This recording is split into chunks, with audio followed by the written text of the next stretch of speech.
Guys, ayan, nagluto po tayo ngayon ng pork adobo sa gata. So, ayan, ginisa ko na nga pala yung pork sa bawang sibuyas at naglagay din po ako ng laurel, pamintang durog at magic sarap.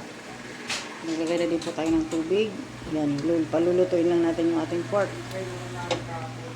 Add lang tayo ng kaunting tubig. Hindi pa masyado kasi malambot yung ating pork. Lagyan na natin yung ating gata.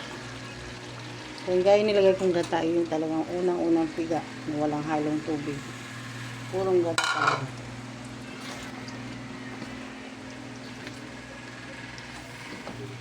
Pakukuloyin lang natin guys.